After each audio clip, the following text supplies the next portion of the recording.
इंसान का लक्ष्य है उसको प्राप्त करने के लिए, वो भी सीखने के लिए हो जाता है। इंसान को एक जीने की कला सिखाता है, इंसान को बैठने की, बोलने की, चलने की, खाने सीखता है, जीने की कला सिखाता है।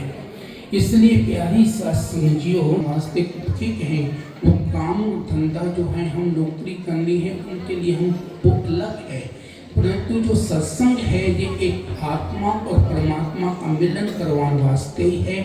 जैसे हमारे हम सबको 108 लगा देते हैं, वो आपने बड़े विस्तार के साथ सुने हैं। एक ईश्वरी है, 0 माया है, 8 5 तत्व 3 गुण। इनसे ऊपर उठ करके हम जब महसूस करेंगे, अनुभव करेंगे, फिर क्या नजर आएगा? सर्व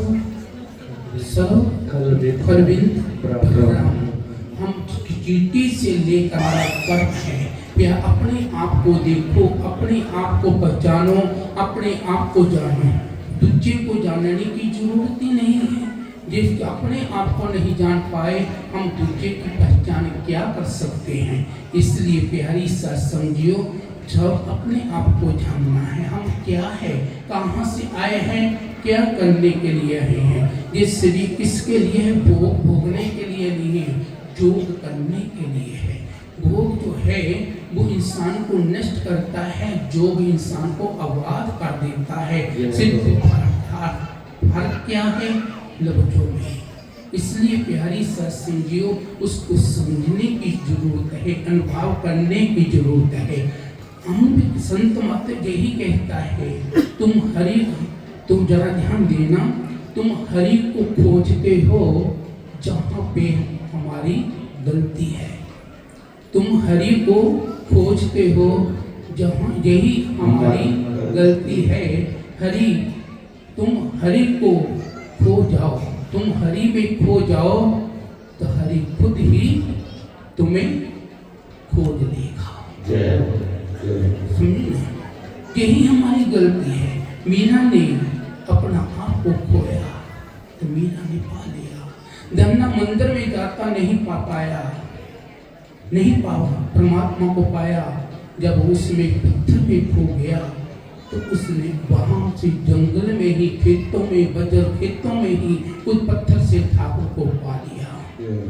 इसी तरह सदन कसाई नंदा नाई हुए। क्या उन्होंने कोई मंत्र नहीं पढ़े, उन्होंने कोई वेद नहीं पढ़े, उन्होंने कुछ आसन नहीं किया, उन्होंने ना कोई ज्योति जगाई। सिर्फ कहिए की दुकान थी, काम धंधे करते थे। सालिक राम से वो जो पाव मांगता था, पाव आधा किलो मांगे, आधा किलो, किलो मांगे किलो। पुजारी जी ने देखा ये इकट्ठा करके ऐसे करते हैं, वो अपने घर ले जाता है। उनको नहाया धोया, 3 दिन हो गए, भगवान भूखे तो भूखे। आकर सपने कहाया कि मैं भूखा हूँ। जो प्रेम उसमें है वो प्रेम तुम्हारे में नहीं। प्यारी सत्संग जो कहने का भाव है, वो चंडियाई को नहीं देखते, नीत को देखते हैं। नीत जिसकी नीत है, नीत में ही मुराद है। इसलिए प्यारी सत्संगियों, अपने आप को विचारना चाहिए। तभी कहा है, ना रब मिलदा नातियां तोतियां, मिलदियां ने डड्डियां मस्सियां, बुल्ले सरा उन्हां मिलदा नीता जिनादियां असियां। तो प्यारी सत्संगियों, फिर सालिग्राम किसके पास आ गया? तो देखो वही चटकइये की दुकान एक मंदिर बन गई। वही गणता का भाव देखा तो वो मंदिर बन गया, कोठा मंदिर बन गया। माफ करना, हमारी बदकिस्मत